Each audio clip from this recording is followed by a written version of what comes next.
అందరికీ నమస్కారం అండి. తెలుగు కథల వేదికకు స్వాగతం. ఈరోజు వరుణ్ పారపల్లి గారు రచించిన పరుగు అనే ఒక చక్కటి కథను విందామండి. అది జనవరి నెల చివరి శనివారపు ఉదయం 11 గంటలు. మాదాపూర్లోని ఒక మాల్. పోర్టికోలో కారు దిగి గంట తర్వాత ఫోన్ చేస్తాను, వచ్చి బ్యాగ్స్ తీసుకెళ్ళు అని డ్రైవర్తో చెప్పి పర్స్ తీసుకుని లోపలికి నడిచాను. అప్పుడప్పుడే జనసంచారం మొదలవుతోంది. ఇంకా కొన్ని దుకాణాలు తెరవలేదు కూడా. మామూలుగా అయితే నాకు ఇలా మాల్స్ చుట్టూ తిరగడం అస్సలు ఇష్టం ఉండదు. ఏదైనా బ్రాండ్ స్టోర్కి వెళ్ళి కావాల్సింది కొనుక్కుని వచ్చేస్తా. కానీ ఆఖరి నిమిషంలో వచ్చి పడ్డ అమెరికా ట్రిప్ వల్ల ఇప్పుడు షాపింగ్ చేయక తప్పడం లేదు. రేపు రాత్రికే నా ఫ్లైట్.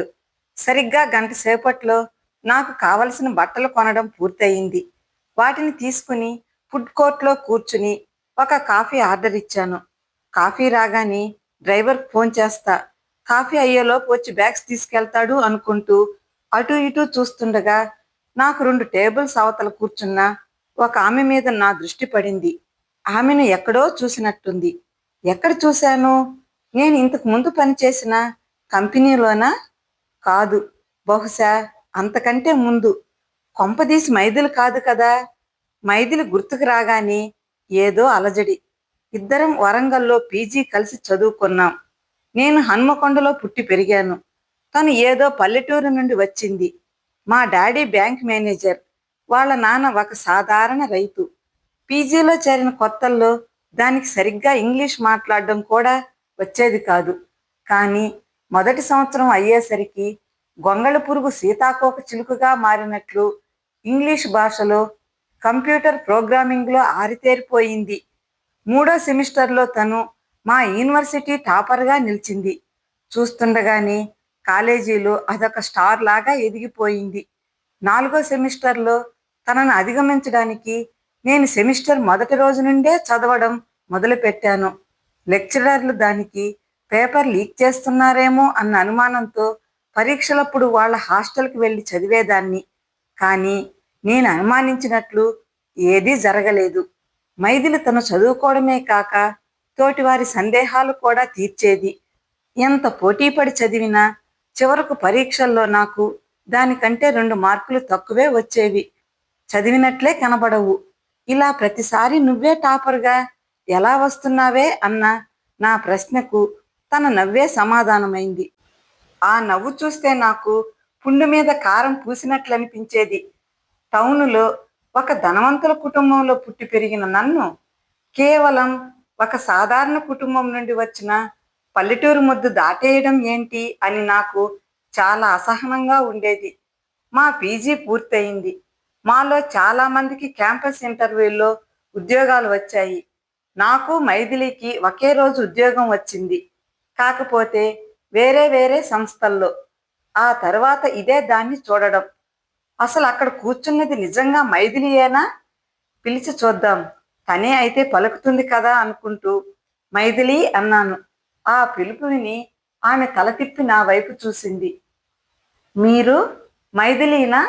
వరంగల్ కేయూలో పీజీ చేశారా అని అడిగాను.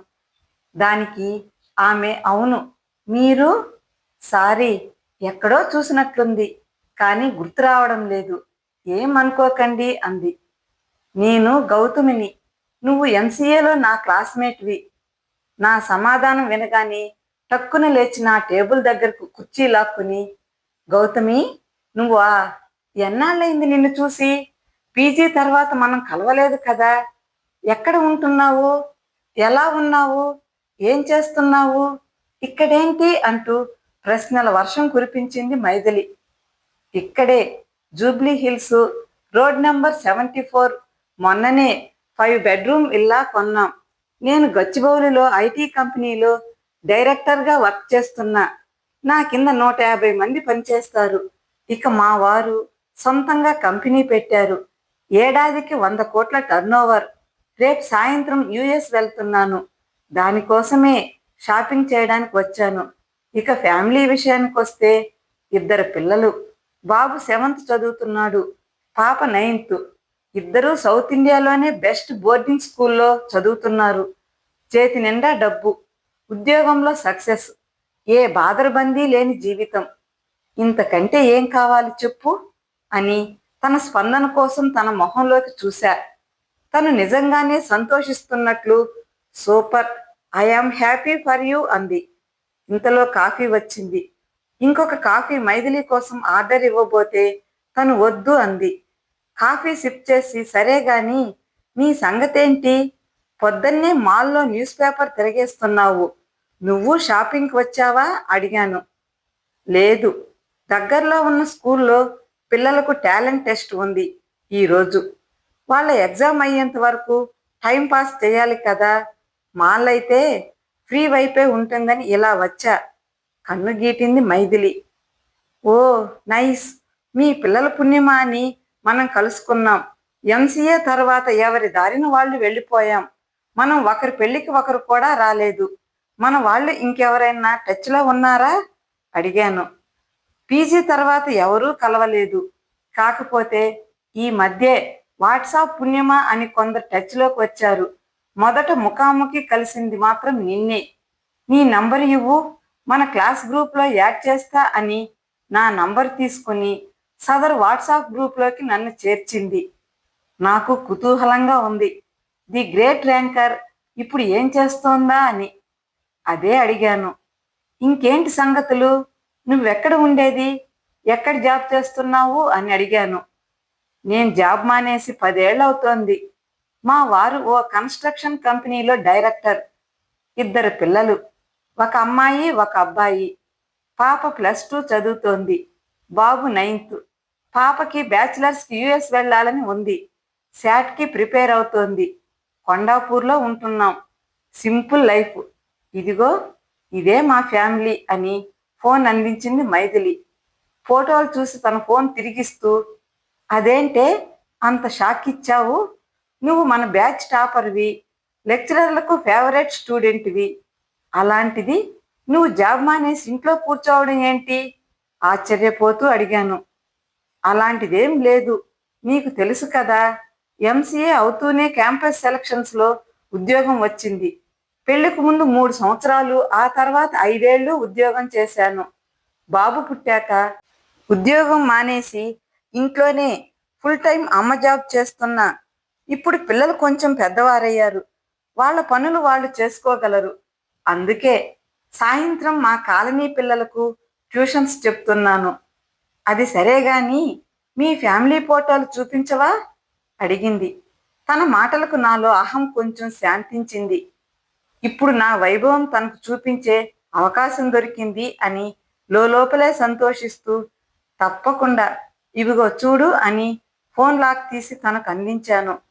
గ్యాలరీలో ఉన్న ఫోటోలు చూసి, అదేంటి గౌతమి, ఒక్క ఫోటోలో కూడా మీ ఫుల్ ఫ్యామిలీ లేదు, ఒక దానిలో నువ్వు లేకపోతే ఇంకో దానిలో మీ వారు లేరు, పిల్లలిద్దరూ కలిసి ఉన్నవి కూడా చాలా తక్కువ ఫోటోలున్నాయి, చాలా వరకు సింగిల్ ఫోటోలే ఉన్నాయి, ఎందుకలా ఫోన్ నాకు అందిస్తూ అడిగింది మైథిలి.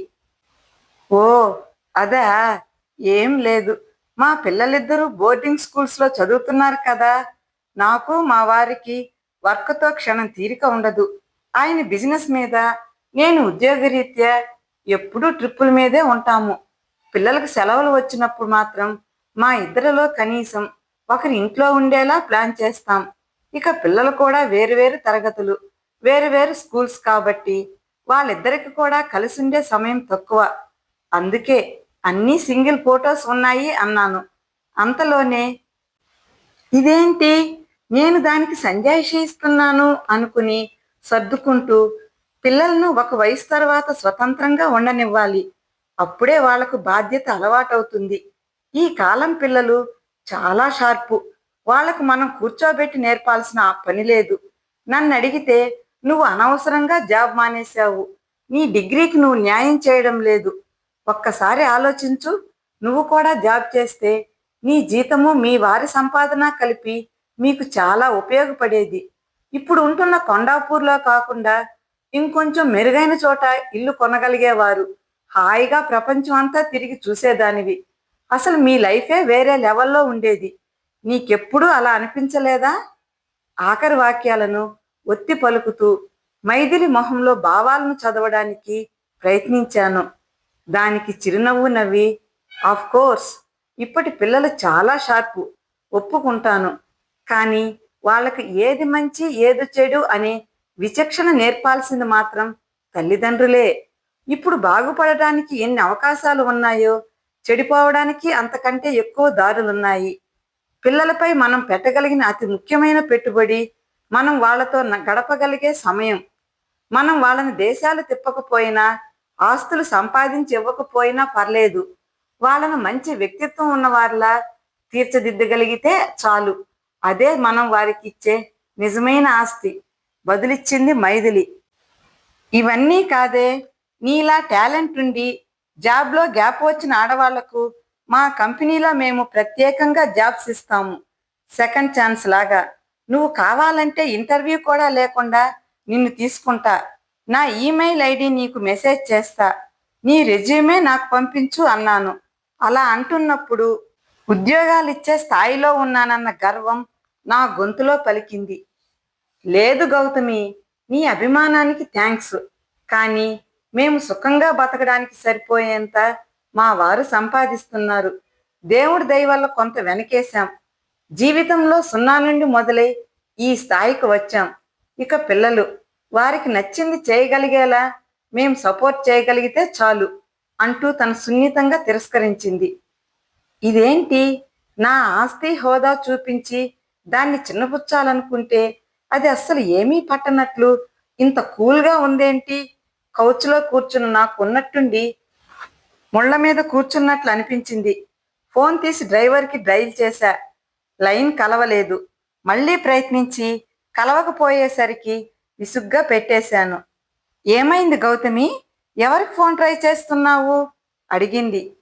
మా డ్రైవర్కి షాపింగ్ అయ్యాక ఫోన్ చేస్తా, బ్యాగ్ తీసుకెళ్ళడానికి రమ్మని చెప్పాను. ఎక్కడ చచ్చాడో ఏమో, ఫోన్ కలవడం లేదు అని విసుక్కున్నా. సెల్లార్లో ఉన్నాడేమో, సిగ్నల్ ఉండి ఉండదు, కాసేపు ఆగి మళ్ళీ ట్రై చెయ్యి అనునయంగా చెప్పింది మైథిలి. సరే, ఇక అదే చెయ్యాలి. నాకు దేనికోసమైనా ఎవరికోసమైనా ఎదురు చూడటం అంటే పరమ చిరాకు. చురుగ్గా అని మళ్ళీ డ్రైవర్ ఫోన్ చేశా. ఈసారి కలిసింది. ఫోన్ ఎత్తగానే, ఎక్కడున్నావు?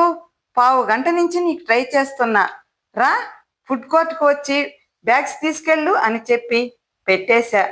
5 నిమిషాల తర్వాత, మేడం, పిల్లల పరీక్ష అవ్వలేదా ఇంకా అని మా డ్రైవర్ గొంతు వినిపించింది. నేను చూసేసరికే అతడు వచ్చి మైథిలిని పలకరిస్తున్నాడు. లేదు వెంకట్, ఇంకో 1/2 గంట ఉంది, 1 గంట దాకా కదా, అయ్యాక నేను పిల్లల్ని తీసుకుని ఇంటికి వెళ్తాను అన్నట్లు నువ్వేంటిక్కడ అడిగింది మైథిలి. నేను పనిచేసేది గౌతమి మేడం దగ్గరే, మీ ఇద్దరికి ముందే పరిచయం ఉందా అని ఆశ్చర్యపోతూ అడిగాడు. ఆ, మేమిద్దరం ఫ్రెండ్స్లే, ఇదిగో ఈ బ్యాగ్స్ తీసుకెళ్ళు అని విసుగ్గా చెప్పాను. సరే మేడం, మిమ్మల్ని సాయంత్రం కలుస్తా అని మైథిలికి చెప్పి నా దగ్గర ఉన్న సామాన్లు అందుకుని వెళ్ళిపోయాడు మా డ్రైవర్ వెంకట్. నా అమెరికా ట్రిప్ అయ్యాక ఒకసారి కలుద్దాం అని మైథిలికి చెప్పి అక్కడ నుండి బయటపడ్డాను. కారు ఎక్కి కూర్చున్నానే కానీ నా ఆలోచనలు మైథిలి చుట్టే తిరుగుతున్నాయి. కొంచెం దూరం వెళ్ళగానే వెంకట్, మేడం, మైథిలి మేడం మీకు ముందే తెలుసా అని అడిగాడు. తెలుసు, మేమిద్దరం క్లాస్మేట్స్ మీ. తను నీకెలా తెలుసు తిరిగి అడిగాను. మా ఆవిడ వాళ్ళ ఇంట్లో పనిచేస్తుంది, వైట్ ఫీల్డ్స్లో పెద్ద విల్లా వాళ్ళది. సారు మేడం చాలా మంచివారు, వారి చేతికి ఎముక లేదు. మా ఇద్దరు ఆడపిల్లలు బాగా చదువుతారు. అది గమనించి వాళ్ళ స్కూల్ ఫీజులు మైథిలి మేడమే కట్టి చదివిస్తున్నారు. ఇవాళ ఏదో టెస్ట్ ఉందట, వాళ్ళ బాబుతో పాటు మా పిల్లలను కూడా తీసుకొచ్చి రాయిస్తున్నారు. మేడం ఇంతకు ముందు పెద్ద కంపెనీలో ఉద్యోగం చేసేవారు, కానీ తర్వాత పిల్లల కోసం మానేశారు. 5 సంవత్సరాల నుండి అదేదో ఎన్జిఓ అట, దాని తరపున ఎన్నో సేవా కార్యక్రమాలు చేస్తున్నారు. ఏదో అవార్డు వచ్చిందని మేడం ఫోటో ఈరోజు పేపర్లో కూడా వేశారు. ఇదిగో చూడండి అంటూ తన పక్కన ఉన్న పేపర్ నాకు అందించాడు. ఆ వార్త చివరి పేర మైథిలి మాటల్లో, జీవితం అనేది పరుగు పందెం కాదు, మనం ఎవరితోనూ పోటీ పడి పరిగెత్తనక్కర్లేదు. ఎందుకంటే ఎవరి పరుగు వారిదే. మనకున్న దాంట్లోనే పక్క వారికి సహాయపడాలి. ఇవ్వడంలో ఉన్న ఆనందం దాచుకోవడంలో ఉండదు. ఆ ఆఖరి వాక్యం చదివిన నాకు ఎవరో చెల్లున చరిచినట్లయింది. 22 సంవత్సరాల క్రితం నా పరుగు పందెం మొదలుపెట్టాను. కానీ విచిత్రంగా ఆ పందెంలో నేనొక్కదాన్నే పరిగెడుతున్నాను. అందులో పోటీ అనుకున్న మైథిలి ఎప్పుడూ పరిగెత్తలేదు. ఇంతకీ ఈ పరుగులో నేను గెలిచానా ఓడానా? కథ సమాప్తమండి. కథ నచ్చితే లైక్ చేయండి, షేర్ చేయండి, మీ అభిప్రాయాన్ని కామెంట్ రూపంలో తెలియజేయండి. మరిన్ని చక్కటి కథల కోసం మన ఛానల్ని సబ్స్క్రైబ్ చేసుకోండి. కథ విన్నందుకు ధన్యవాదాలండి. మరలా మరో చక్కటి కథతో కలుసుకుందామండి. అంతవరకు సెలవా మరి.